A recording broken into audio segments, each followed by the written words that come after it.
2 புதிய கிரகங்களை கண்டுபிடித்த விஞ்ஞானிகள் எங்க இருக்கு அந்த பிளானட்ஸ் வாங்க பார்க்கலாம். சூரிய குடும்பம் சோலார் சிஸ்டம் எப்படி உருவாச்சு என்று நாம் பார்த்துருக்க வாய்ப்பில்லை.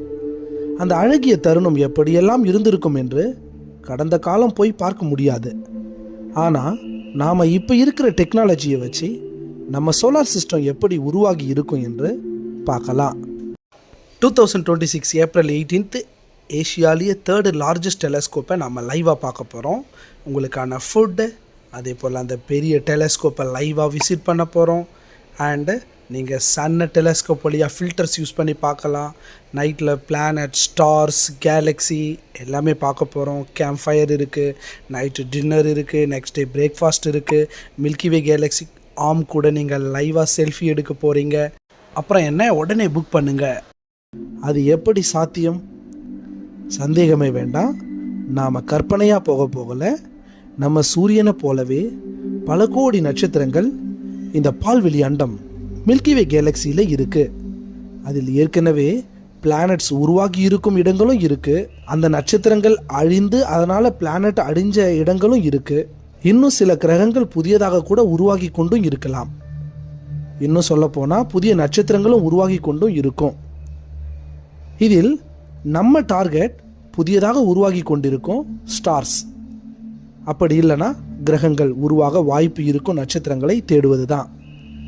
இப்படித்தான் நாம் நமது கடந்த காலமான சோலார் சிஸ்டம் எப்படி உருவாகி இருக்கும் என்று பார்க்க ஒரே வாய்ப்பு. இப்படித்தான் விஞ்ஞானிகள் நம் பூமியிலிருந்து சுமாராக 437 ஒளியாண்டு தூரத்தில் இருக்கும் ஒரு நட்சத்திரத்தை கண்டுபிடிக்கிறாங்க. அந்த நட்சத்திரம் கிட்டத்தட்ட 5.4 பில்லியன், அதாவது 540 கோடி ஆண்டுகள் வயது இருக்கக்கூடிய ஒரு ஸ்டார். நம்ம சூரியனை விட பழைய நட்சத்திரம் அது. இந்த நட்சத்திரத்திற்கு விஸ்பி 2 என்று நேம் கொடுத்திருக்காங்க. இந்த ஸ்டாரை விஞ்ஞானிகள் தொடர்ச்சியாக ஆராய்ச்சி செய்யும்போது அந்த ஸ்டார் சுற்றி ஒரு டோனட் போன்ற, அதாவது வடை அமைப்பில் கிளவுட் கேஸ் டஸ்ட் இருப்பதை கண்டுபிடிக்கிறாங்க.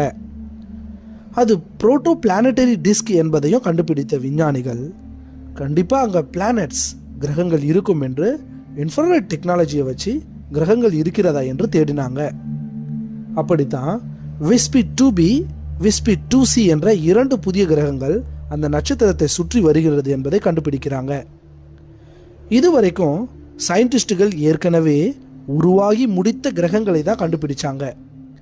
இந்த கண்டுபிடிப்பு கிரகங்கள் உருவாவதை நேரடியாக பார்க்கப்படும் 2வது கண்டுபிடிப்பா இந்த கண்டுபிடிப்பு இருக்கு. அப்போ இதுக்கு முன்னாடி PDS 70 என்ற ஸ்டார் சிஸ்டம்ல தான் பிளானட்ஸ் உருவாகி கொண்டிருப்பதை முதன்முறையாக கண்டுபிடிச்சாங்க.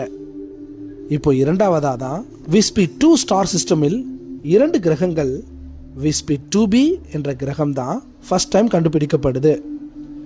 இந்த ஸ்டார் சிஸ்டமில் இந்த கிரகம் சூரிய குடும்பத்தில் இருக்கும் ஜூபிட்டரை விட 5 மடங்கு பெரியதாக இருப்பதையும் கண்டுபிடிக்கிறாங்க. அந்த 2b கிரகம் அதன் சூரியனிலிருந்து கிட்டத்தட்ட நம் சூரியனுக்கும் பூமிக்கும் இடைப்பட்ட தூரம் போல 60 மடங்கு அதிக தூரத்தில் சுற்றி வருது அதனுடைய பேரண்ட் ஸ்டாரில் இருந்து. இந்த ஆராய்ச்சி எல்லாம் VLT, very large telescope, Chile நாட்டிலிருந்து தான் கண்டுபிடிக்கப்படுது. இதை தான் இன்டர்ஃபெரோமீட்டர் டெக்னாலஜி வழியாக கண்டுபிடிக்கிறாங்க. 2C என்ற செகண்ட் பிளானட் இன்னும் அந்த சூரியனை கிட்டமாக தான் சுற்றி வருது.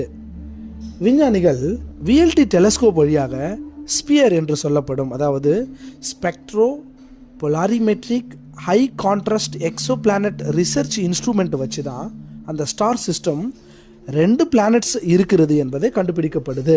இதில் அதிசயத்தக்க விஷயமா, இந்த படத்தில் 2 பிளானட்ஸ் இருக்கும் இடத்தில் அதை சுற்றியும் கேப்ஸ் இருப்பதை நாம் பார்க்கலாம். ஏன் அப்படி இருக்கு என்றால், பிளானட்ஸ் உருவாவதற்கு முன்னாடி அந்த இடத்தில் வெறும் கேஸ் அண்டு டஸ்ட் கிளவுட் தான் இருந்திருக்கும். பட் பிளானட்ஸ் உருவாகும் போது அந்த டஸ்ட் அண்ட் கேஸ் கிளவுட் எல்லாம் பிளானட்ஸாக உருவாக பயன்பட்டு இருக்கும். சில தூசு மற்றும் வாயு மேகக்கூட்டம் அங்கிருந்து பிளானட்டால் தள்ளப்படும். அதனால தான் அந்த கேப்ஸ் இருக்குது. இப்படித்தான் சுமார் 4.6 பில்லியன் ஆண்டுகளுக்கு முன்னாடி, அதாவது 460 கோடி ஆண்டுகளுக்கு முன்னால் நம்ம சோலார் சிஸ்டமில் நடந்திருக்கு. இந்த புதிய 2 கிரகம் உருவாகும் இடத்தில் மூன்றாவதா கிரகமும் இருக்க வாய்ப்பு இருக்கிறது என்று விஞ்ஞானிகள் நம்புறாங்க. வாய்ப்புகள் நிறைய இருக்குன்னு சொல்லப்படுது. பொறுத்திருந்து பார்க்கலாம் மூன்றாவது பிளானட்ஸும் அங்கே இருக்கா இல்லையா என்று. இப்போ புரியும் நமக்கு நம்ம சோலார் சிஸ்டம், அதாவது சூரிய குடும்பம் எப்படியெல்லாம் சுமார் 460 கோடி ஆண்டுகளுக்கு முன்பு உருவாகி இருக்கும் என்று. நன்றி. மீண்டும் இது போன்ற ஆச்சரியமான பல தகவல்களோடு உங்களை மீண்டும் சந்திக்கிறேன். இது உங்கள் அன்பு நண்பன் மோகன்ராஜ்.